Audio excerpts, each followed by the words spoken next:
Hello, everyone. My name is Julianne Meyer, and I am the host of Own Your Wellness. And I'm excited because I've got a very special guest today, coming all the way from across the pond. So I'm excited we actually get to make this happen, especially with such a time difference. My goodness.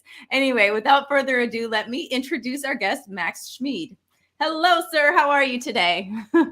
Hi, Julie. Thank you. I'm fine. So here it's already late afternoon, and in your place it's morning, I guess, right? Yes, absolutely. It is such a time difference. Oh my goodness. Um, but I'm excited to have you here. You know, I've read about you, I've learned about you, and you've got quite a bunch of knowledge that I'd love for you to share with our audience today. So, without further ado, if you wouldn't mind telling us a bit about yourself and your own wellness journey. Okay. So, as you said already, my name is Max, and Schmid is my surname. I come from Munich in Bavaria in Germany, so in the south. And I was born in 1961, so I turned last year in October 60 years, so, which is a bit scary by the number, but I feel better than in my 30s, Wow. which has a lot to do with my passion for sports and exercise and what I have learned in the meantime, I would say.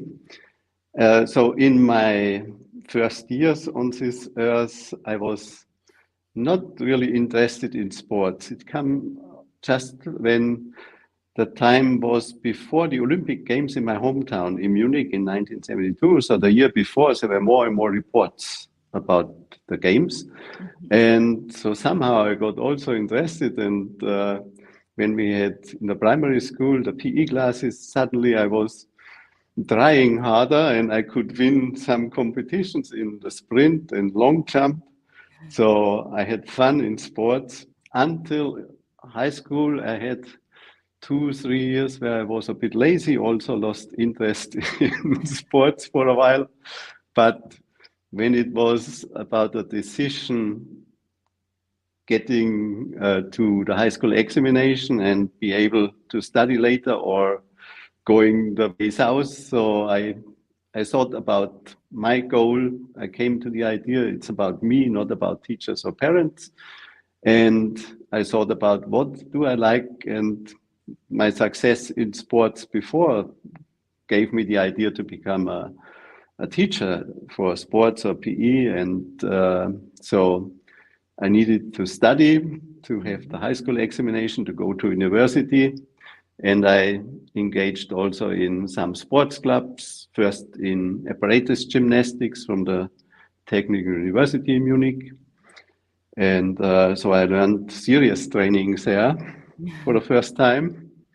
And I varied with the kinds of sports. And I did my study in sports and sports sciences, and second subject was geography.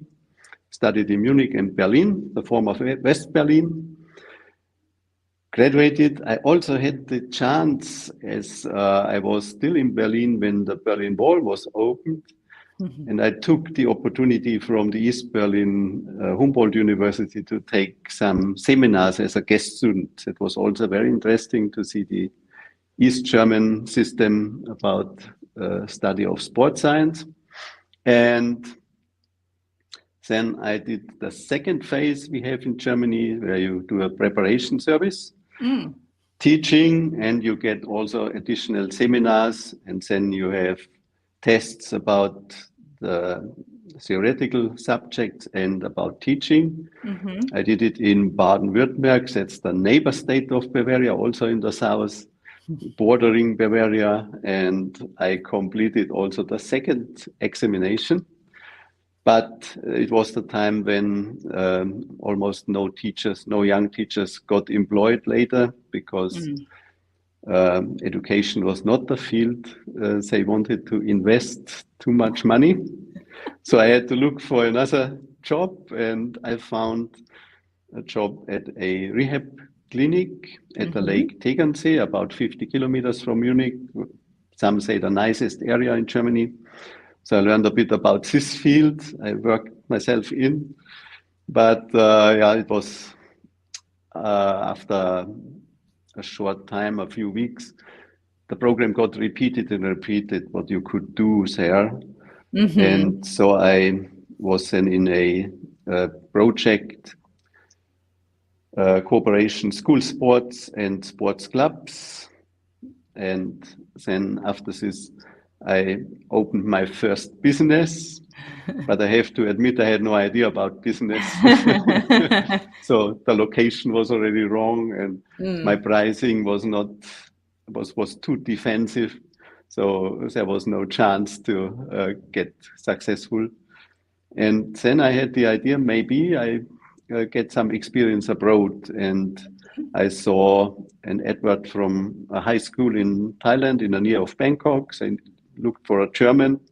So I did a further education in teaching German as a second subject and a second language. And I got a job at this high school. And it was the start to 18 years Germany in Thailand. Oh, wow. First, I had planned to stay maybe for 1 year to get experience abroad, but then I was just 1 year at this high school because the salary was too low. But it was a nice time, and so I kept on, and I was then the longest time then at 2 universities teaching Germans in Bangkok. I came back in 2017. And as I never had lost my touch with sports, I trained every day, almost every day, also in Thailand. I did my personal trainer license from the American Council on Exercise, also in Bangkok. And so my plan was to become a personal trainer here in Germany, but my memories of the 90s, so where I put too much into my first business was a warning to me. So I have 2 fields. I teach also still German for foreigners here, and I do the personal training and got some more certifications. So from functional movement screen, or particularly strong first about kettlebells at the moment. And I'm also interested to extend my certifications with strong first. They have also for barbell, they have for body weight, and I want also to do the level 2 in the kettlebells. I love that. So you know movement. I hope. I have to tell you something. This is so ironic. This morning I was training somebody at the gym, and this is just where I live, and it's a neighbor actually. And there was another neighbor that was in there, and turns out he's German, and he was speaking German. Oh, so he was ironic. I thought, wow, that's kind of cool. But anyway, so something that I'm curious about is in the United States, going to the gym and, working out is, especially in California, Southern California, it's half of it is just to be seen, or it's considered the cool thing to do, or I don't know, it's just socially acceptable. It's not necessarily done for health and wellness. What's it like where you live? Do people take it seriously? They want to improve? Is it, what's it like there? That's hard to answer. I don't know any statistics about, but I think in parts it's similar to what you say. So what I would call a lifestyle. So nowadays it's like a bit, for some people, it's a bit like the coffee to go, or the headphone with Bluetooth, and you have to be in the gym because it belongs to the lifestyle nowadays.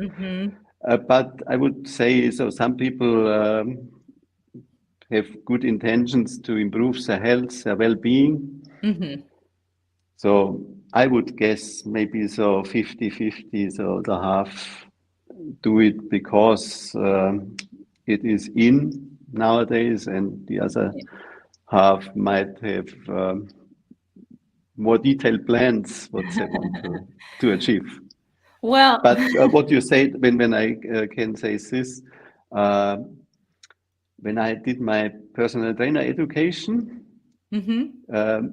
I remember we talked about a fitness chain from the US, which in the 50s already had the genius idea to offer cheap lifelong membership, well knowing that people will come, but only for a short time, because of course we all know at the beginning, if somebody is inactive for a long time, then at first everything will improve. They will feel very well, but you need then some knowledge how to you can sustain with your improvement. And when they overdo, maybe they get injured or they get sick, and then many come to the conclusion, I knew it, sports or exercise is not for me, and since they will not come again, but good for this chain, fitness chain, studio chain at that time, because the lifelong membership was there. People had to pay, even it was cheap, but that is so so that plays a big role, of course. So for somebody who is just starting out in their exercise program or regimen, or they want to not be a couch potato, they want to have Yes. movement in their life, what would you recommend for them starting? Just to start, or because not every type of exercise is for every person. So where, Right, yes. how can people figure that out? Yeah, so for a typical couch potato, as you called it, so a person who does not move at all or almost does not move. So I would try to get them started, and that means not to overdo. So for example, one important thing would be mobility. So I offer on my website a 7 days free mobility program. Maybe that could be helpful for them. And then I would create a program for them to get a base for them from where they can start then later on to engage in more demanding exercises. So just some walking program. I would not just say running, because that is too intensive for most people.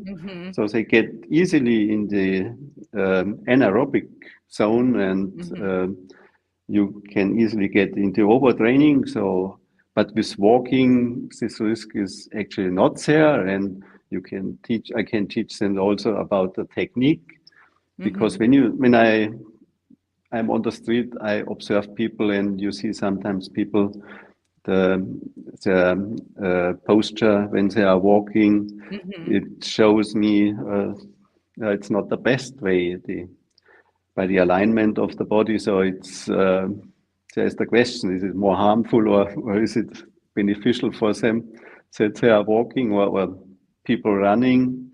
You see.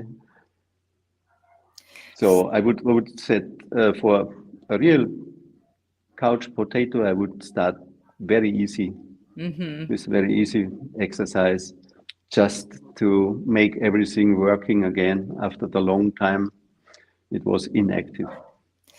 Well, I think that that's important, because a lot of people, especially in the United States, they go from one extreme to the other extreme. There's they put the pedal to the metal, as they say, put that gas all the way down to the floor and just go.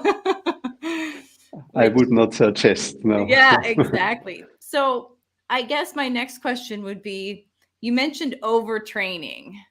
What would be some signs that, for somebody who has no idea, what would be an indication that maybe they're overtraining? So overtraining, you feel fatigue, you might feel some approaching kind of illness. So maybe a sore throat or your nose is running, that you feel signs you are getting sick. That because overtraining will also affect the immune system. Mm-hmm. Uh, then I would also say a sign could be after the first days or maybe 1 or 2 weeks where you are enthusiastic to do the exercise because your body feels happy, you start Mm-hmm. again. But then you might not feel demanding for doing exercise again because you feel it's not good for you in the way you do Mm-hmm. it. That's Gotcha. that's a pity because you started, which is good, but then you went the wrong way. You did it too much, and then you got into overtraining. You're also prone to injury. That's Mm-hmm. particularly when you are very fatigued, and technique will deteriorate. So, how important do you think it is to have a personal trainer? The topic we talked before, I think it tells already to have a personal trainer. So you get your individual program, so it can be adjusted to your needs, to what you want and what you are able to do. And so you have to talk to the trainer. What is your time budget? What is your goal? What do you like in exercise? What do you want to try? So it's very important, in my opinion. Exactly. And something that I always like to mention is even even professional athletes have coaches and they Yes, know what yes, they're that's doing. right. That's right. Yes. You know, everyone has a coach. So, what makes you stand out from other personal trainers? Oh, that's a hard question. So I would say I care about the people I'm Mhm. working with. So I'm not the the coach, or also in teaching German, I'm not the one who says, okay, I do my job now, I get paid this and this amount, and that's it. And when the time is over, I will go away and say, see you next time. So no, I care about them. I want really to, want them really to achieve the goals. And I think I'm a person who is looking for the details. For example, Mhm. as I mentioned, I have the kettlebell certification. When I work with people with kettlebells, I look really for the details and I'm not going around and then sometimes look, it looks good. We do the next exercise. That's not my style to do it. And so I would say the people get the bang for the buck with me. And so in the Munich area, I offer that I visit the people or we go to a park, Mhm. or I offer also online training. So I have two options to do the training with me. I love that. Especially because, with COVID in the United States, and I'm sure it was same for Germany, everything closed down. And so, Right. Oh, we yes, had right. to Yeah. learn how to do everything online and learn how to go outside and maybe, have just a couple pieces of equipment, if that, or, Yes. use other things around the house like, you Mhm. know, I don't know, a suitcase full of books Yes. as weights. Right. So I love that you are, able to help people in person as well as online because it is just as effective. It's not necessarily as much fun, Yeah. but it does get the job done.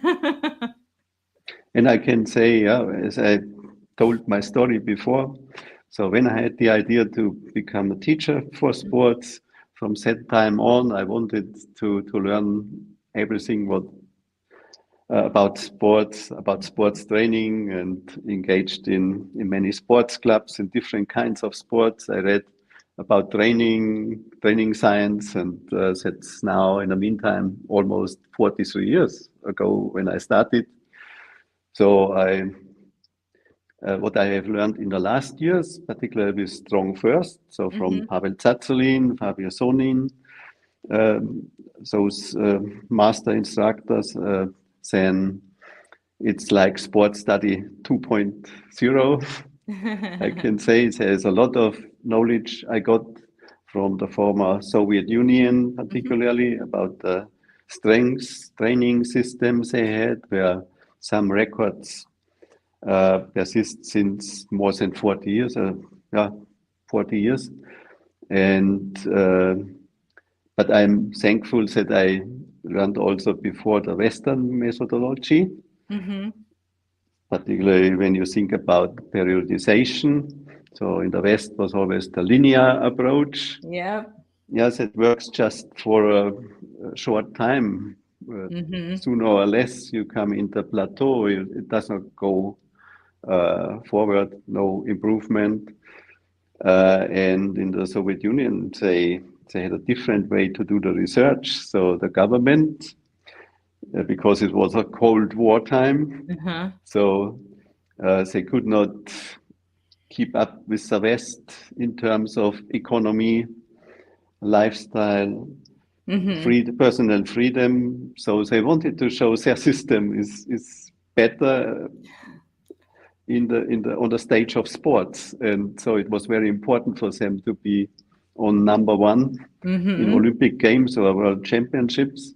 That's why they did many efforts to get knowledge about how is training optimal, and they did then the research with thousands of people, top athletes and talents and normal people. Whereas here in the West, the universities, I know it by myself as I have studied here, sports, those research was done with maybe 6 or 8 people, inactive people mostly, so the couch potatoes. And as Fabio Sonin said, as the Plan Strong workshop, where I learned about the Soviet system, he said, with those people, you can do almost everything and it will work for a short time. Exactly. And so I can compare with this, what I have learned before, what I have learned now with my own experiences, with training myself or training other people. So I get more and more experience about knowledge about it. And it keeps young to learn, to continue learning. Yeah. Your brain is a muscle also. Yes, right. Yes. So, since you know so much about movement, exercise, and even kettlebells in particular, or my question would be, what are some things that people assume are true that aren't about exercise? For example, a lot of people like to do the same thing over and over and over and over again. Yes. That's not necessarily the best way to go about improving. So what are some things that you've noticed that people tend to seem or think are true that aren't actually the best? Yes. One thing what you so indirectly mentioned in your sentence before, people think when they do the thing again and again, as more as they do it, as more as they will improve, which is not true, because you need always a stimulus. Your system needs a stimulus to improve. So simply told, your organism gets bored when you do always the same. There is no need to adjust, to adapt when you do always the same thing. Another thing is a big problem also when people think what you also said before, in America, they change from one extreme to the other. They pull down the metal, and when people think they have to work hard, to no pain, no gain, and then they overdo, then they come into overtraining. So it does not mean I'm promoting laziness, No. but I think with an intelligent training program, you can achieve a lot, and that makes it fun, gives you the motivation to continue. Mhm. Whereas when you just do some trends which tell you you can achieve a lot in a short time, where you, with another system, you would need more, but you get then easily into overtraining.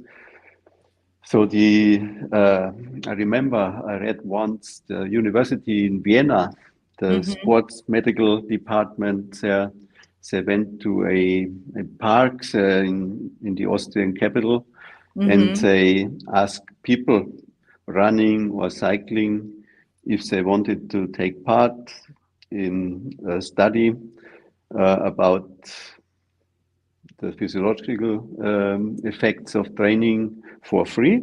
And some people agreed, and they tested them. They tested the heart rate, blood lactate, and other values. And they found out most of them did way too much. It was too intensive. But when they asked the people, how do you estimate the intensity of Mhm. your exercise? And most said, oh, that's normal. So they underestimated the intensity. And so it's very, very easy to get into overtraining. And yeah, we know it. Yeah, when you are in overtraining or when you do it too much, too intensive, you Mhm. fatigue, you are prone to injury because your technique gets worse. You Mhm. don't have the energy, the power to do the things correctly. And you will your immune system will get weakened, so you might get sick, Yes. you don't feel well, you don't have the energy to train again, and that's the first step to the exit, where people Exactly. come to the conclusion, yeah, I knew it before, exercise is not for me. Exactly. And when you get out of the habit of exercising, it's like a plane starting off. It's hard to get up off the ground, but once you're at cruising Right. altitude, that's great. Yes. But The way back is much harder when you want. exactly, exactly. No, that's such a good point. I love that so much. And that's another good reason to have a trainer so that you'll know if you're overtraining and they can gauge your effort level and the Yes. exertion. So I love that. But anyway, we do need to go to commercial break. So we're going to be back in Okay. just a Yeah. moment. Okay. I waited for it already to see it. It is time. Well, everyone, as I mentioned, we do need to go to commercial break. So for those of you who are watching us live, hello and thank you as always. We will be right back after these messages.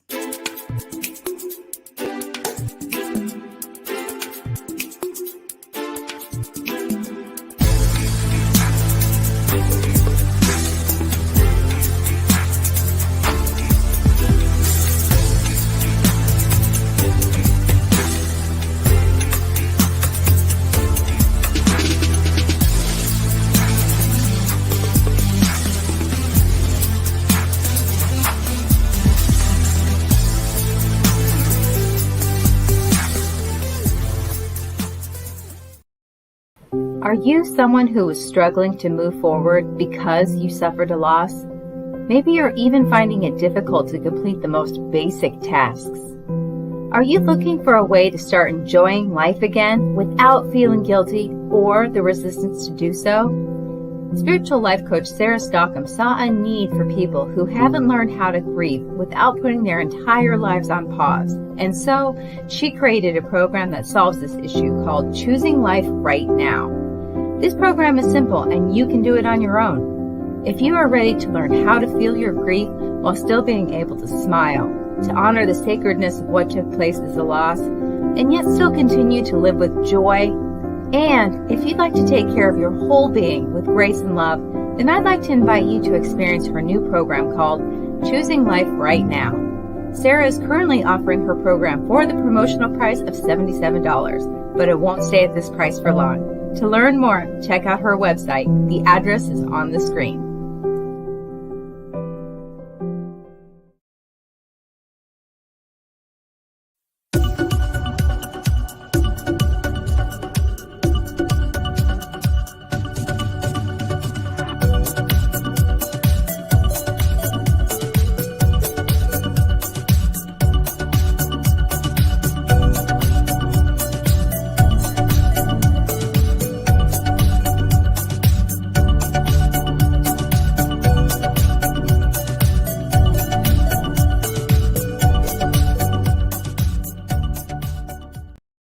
When drug or alcohol addiction take over, things begin to disappear. Your friends, your family, and eventually, you. Recommended by Dr. Phil, New Method Wellness can help get your life back with individualized treatment plans for dual diagnosis clients. New Method Wellness provides the most highly credentialed treatment in a safe and welcome environment. Call New Method Wellness for your free consultation and ask about our national accreditations. Together, we can put the pieces back together.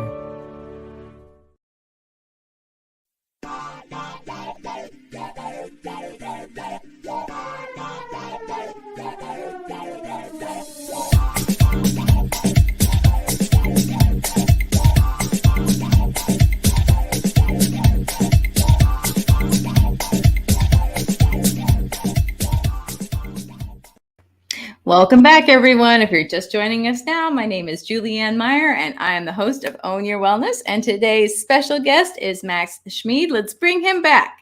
Hello, welcome. Hello, Julie. You are back.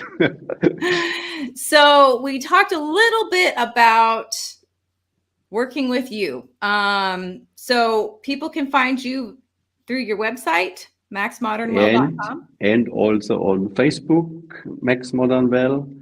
And I have also one site on Facebook, the Self-Defense Company Munich. So I am also working on becoming a self-defense instructor by this company, the Self-Defense Company.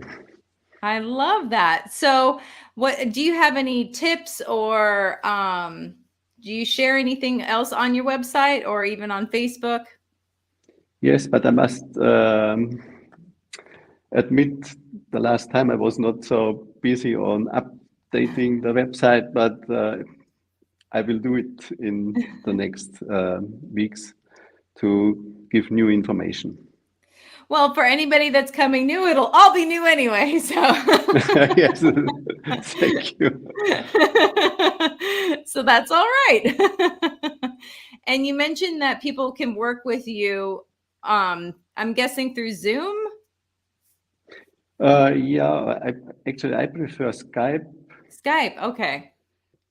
But Zoom would be also possible. Yeah, Zoom or Skype for the online instruction. Perfect. I love that. I love that. And yeah, so for anybody who's watching, this is where to go. Thank you very much, Julie. Of course, of course. I wanted to touch on the idea of kettlebells. A lot of people find them very intimidating, or they don't know how to use them properly, or they can hurt themselves fairly easily. Of course, yes. Yes. So, I mean, I would love for you to share what are some possibilities? Like, can you do a full body workout just using kettlebells? Yes, of course. With the kettlebells, the whole body is engaged. When you see the classic exercise, the kettlebell swing. So what beginners might misunderstand, so the movement or the main impulse comes out of your hips or the glute muscles and the legs, and it's not coming from the shoulders or the arms. Here we come to the topic, you can injure yourself when you just try to move the kettlebell from your shoulder and the arms. That can be harmful.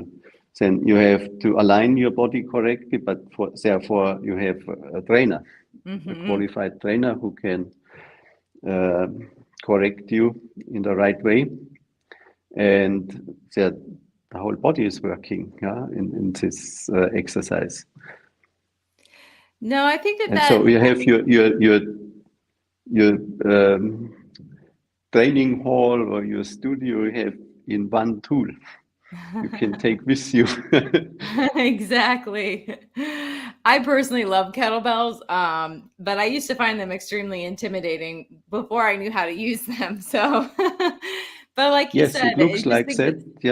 Yeah, it's really important to know what you're doing and how to do it, because you can hurt yourself. And like you said, it's as simple as everybody thinks they know how to do the kettlebell swing. But like you mentioned, most people will try and swing with the arms as opposed with their lower body. So yes, and very important that your arm gets in touch with your rib cage Mhm. before you hinge back. Otherwise, when you do it too early, when the kettlebell is in the upper position and the kettlebell is starting to go down and back again, so many people say try to do the hip hinge there, but then you have the long leverage, and as heavier the kettlebell is, it more dangerous for your lower back because you have a lot of loads. And yeah, you can imagine when you stretch out your arm and you hinge back here, then you have the long leverage from here to here. And as more heavy the kettlebell is, more dangerous for your lower back. And many people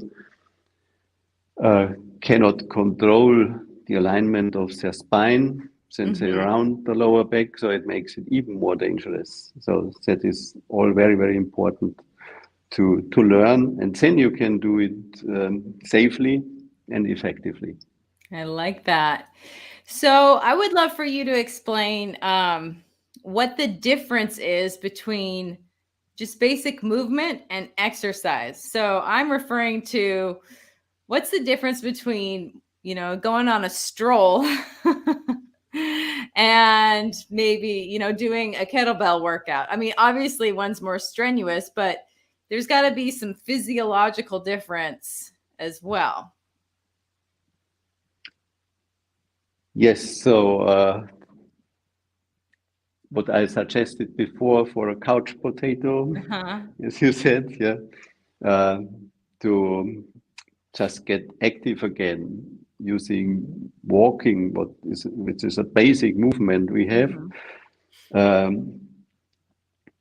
Here is the danger that you get injured is not so high, but it's also very, very important to have a good posture, good movement, because when you calculate how many steps you do, so it will be with a wrong posture or movement, it can also have some negative impact on you. So from the standpoint of safety, it's also important with such a movement, but in exercise, you have a more demanding exercises like, for example, with a kettlebell, because you have some weight. Even with a lighter kettlebell, like 8-kilo kettlebell, when you do it in the wrong way, it can be very harmful for you.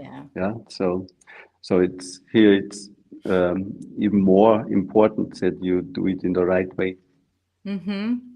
So I think what I would love for you to touch on is a lot of people in the United States, they'll say go to the gym and work out with a trainer even hard for an hour 3 times a week and then do nothing else and think that that's okay. That's done, yes. I wonder why they're not in their optimal health because they worked out really hard for 3 hours. So, yes. I mean, I'd love for you to talk about how maybe it might be important to add in those other things like the walking instead of just going, like I said, that all or nothing. That's right. I have been to the US, but only for a few weeks. That was in 2009. But I have heard, and you can correct me, that many Americans tend to take the car when they want to buy something for a coffee or so, and the coffee shop is just 100 meters away. So the first advice would be let the car where it is and walk to the coffee shop. So we have already a bit activity, and there are many ways what you can do during the day when you are in the office.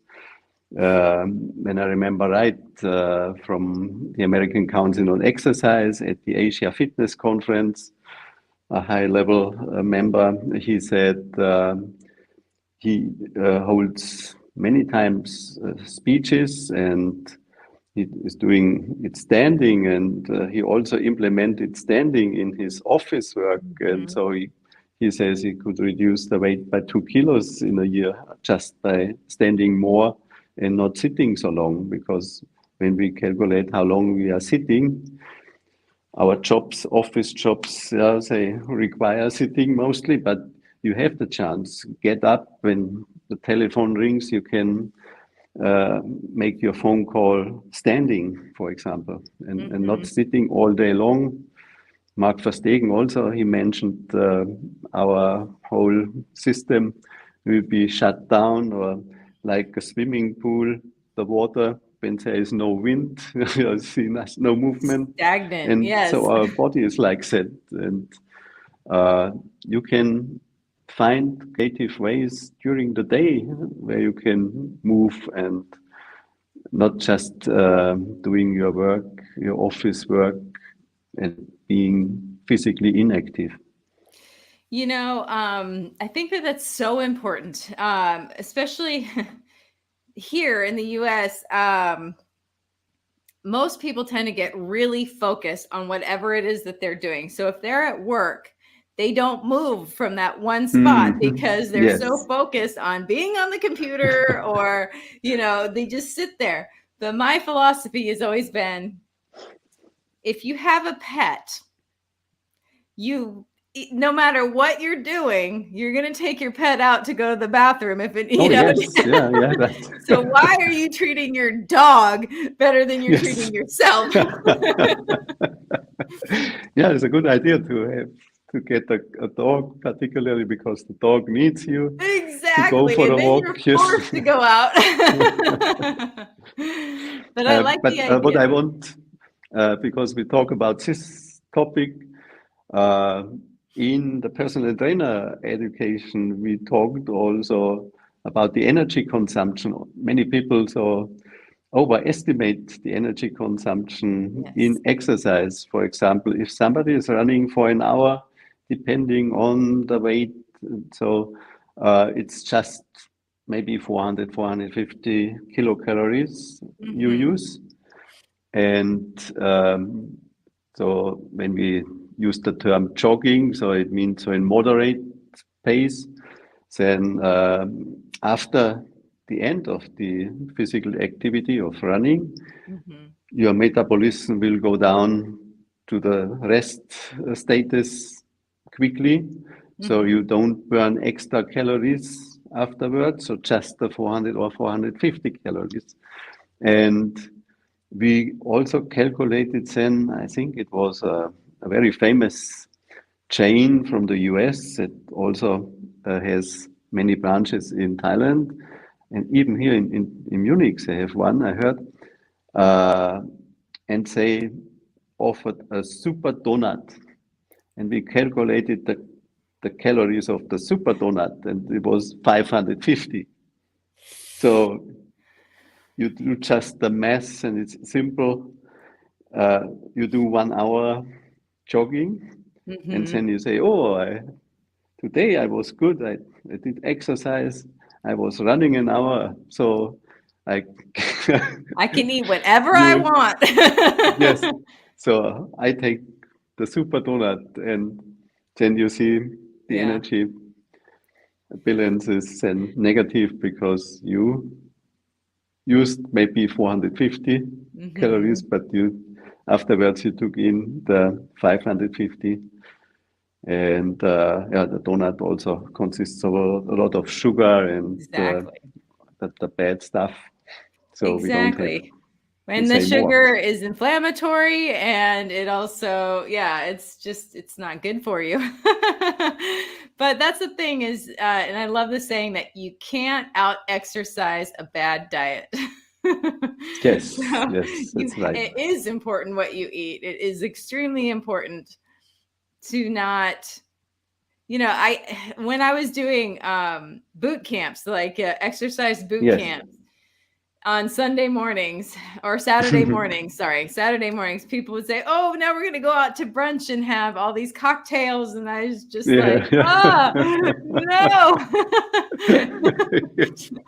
Please don't. That's right. You just made such a good choice for yourself. Why ruin it? Oh, it's so funny. I'm glad you mentioned that, because it is really important to understand that, these calories and, the energy, as you put it, is not, you know, you don't want, I mean, it doesn't even out. It doesn't even out. It's usually what you're putting in is not as much as you expended anyway. Yes, right. Plus, if you think about it, if you eat that donut, there's no nutritional value. So you're not even feeding your body. You're just Right. congesting it with things. But you feel well at the moment because of the Oh, sugar, yeah. so your blood sugar will go high at the moment. Yes. Yep, and For then a short time, you will feel well. Yes. The exactly. gratification. Yes. Exactly. So, so you mentioned something about periodization before. Yes. Mhm. A lot of people aren't familiar with that term. Can you explain that? So periodization is that you plan your exercise for a certain period. So, for example, in the top athlete sports, they do it mostly in 4-week cycles. Mm-hmm. Let's say 2 of these cycles for preparation and then a competition cycle. Mm-hmm. So in the preparation circle, you build up your capacity, and then in the competition period, you peak to the actual competition to get to the best performance. And there are different systems, as I told before already. So in the West, there has been very popular the linear approach, which is quite easy to plan because it's, let's say, a simple example for strength training. When they start with 40% of your 1 rep maximum, and they do maybe 12 repetitions, and the next week they go down with 1 repetition to 11 reps, and you do 45%, and then you start to 50 and reduce again the rep number. That's the linear approach. So then you get up somewhere to 100 in week 12 or 16 or whatever. And so what I have learned now from Pavel Tsatsouline from Strong First and Fabio Sonin held the workshop for Plan Strong, that they came to a very different pattern. So with waving, where to make it simple, your organism gets always surprised, and that guarantees that you can sustain in your improvement. So because the linear approach has, you change something, but always in the same way, even this is then for the organism not necessary to adapt to. So somewhen you will not improve anymore, and or not in the way you have planned it. But with this waving, with intensity and volume, always in a different way, you can set a lot of mass. So by the Soviet system, but I have tried it. It's very effective. It is, when I was learning how to be a personal trainer, I worked at a gym that did periodization as well. So, one was balance, one was strength, one was endurance, and one was power, which, each movement was moving the body in a different way. So, all these people that wanted to say get really strong and buff and just have these huge muscles didn't love doing the balance portion, but the balance got all those tiny little muscles stronger so that they could lift more. Yes, right. Yes. Yeah. That's also a misunderstanding of many people who just look at the outside and say, oh, a big guy, so he must be strong. Maybe he is strong, but it's not necessarily like that. It depends also on the consistency of the muscles. What are contractile elements which create the force, or what is just water or fat or glycogen in the muscles, in the plasma from the muscle fibers. And it depends also to recruit a lot of motoric units at the same time. That is strength. So it's a lot of coordination. That's why in the Soviet system, strength was called a skill, or we say also at Strong First, strength is a skill. You know, I had somebody on the show a while back that used to be a fitness model, and he looked, when he was a fitness model, he looked the strongest, you know, ever. He looked it. And he said, that was one of the weakest times in my life. I looked great, but I was not strong. It can be an illusion. It's, you know, and then they have a term in the United States, it's TOFI. Have you ever heard of TOFI? And it stands for thin on the outside, fat on the inside. Oh, yes. So you might look small, but that does not mean that you are in good health. Yes, that's right. The slim fat. Yeah, people. exactly. And that's how I was. I used to be a slim fat person. Now I'm slim, but I used to, you know, I looked small, I looked healthy, but I was 30% body fat. It was insane. Yes. But it's great. So you are also learning, and you changed then your kind of training and nutrition, and that is great because you can deliver it now to your clients.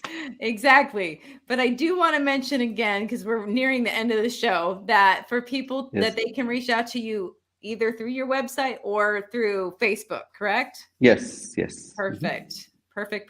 And what kind of, you mentioned that there's like a movement program that you have available on your website? Yes, a 7 days mobility program. Perfect. So mobility is very important because particularly for beginners, when they don't move, your joints get not better from alone. You got to warm up. Yes. Don't want to hurt yourself. And then working with you, do people, is it for like a certain amount of time, or is it, how does that work? So my policy is that I'm very liberal. So the people don't have to buy a package or something like that. So I talk to the people and they tell me what is their goal, and then I can suggest them the way we go on, and they can do the sessions with me as long as they want, or as long with the budget, what they want to invest. And that's my way. And something else too that I always love to mention is, you know, for people that have kind of a resistance to personal training or nutrition coach or anything like that, it is, you know, do you want to pay for your sick care, or do you want to pay for your well care? Yes. You're going to pay one way or the other. Yeah, right. So, personally, I want to feel well, so I want to stay well. Oh, yeah, because you mentioned this, so I'm always interested in many fields of exercise and around. So also I learned from Pavel Tsatsouline in the Second Wind seminar about breathing patterns. I read the book from Patrick McKeown about the oxygen advantage, if you know it. Yeah. And I tried these things, and it's really very helpful, not only for performance, like the fractional breathing for kettlebell, you can work harder, but you are still in the aerobic zone, so you have enough oxygen available. But I had for a long time, I think since the age of 15, I had problems with the nose, so allergy, all kinds of allergy. And when in March, April, when it gets warmer and the trees and everything are growing, and I got then the hay fever. And in 2007, I had really the polyp, in the nose. Yeah. Yeah. And since then, I had used for many years some spray. Yep. And then I came in touch first with this oxygen advantage from the Russian scientist Buteyko, who was engaged in the Soviet space program. Mm-hmm. And I did some breathing exercises, and the nitric oxide, which was seen as toxic gas, has very beneficial, many benefits as a vasodilator, also opened the airways. And I did exercises, simple exercises, breath holding exercises, and I got rid of the spray. So for some years, I don't need the spray anymore. That's so amazing. I can say if you invest in your health and well-being, that is, in my opinion, often much better than paying for the other side, for the doctor or for the hospital. Exactly. or for the medication. Well, Max, that is all the time that we have for today. I just want to say thank you so much for being on the show. It has been an you very absolute much. pleasure. Thank you very much. It was my pleasure. Yeah, thank you. Thank you. And my everyone, first podcast. My yes. first podcast, by the way. Thank you. Awesome. Well, thank you, everyone. And we will see you again soon. Enjoy your day.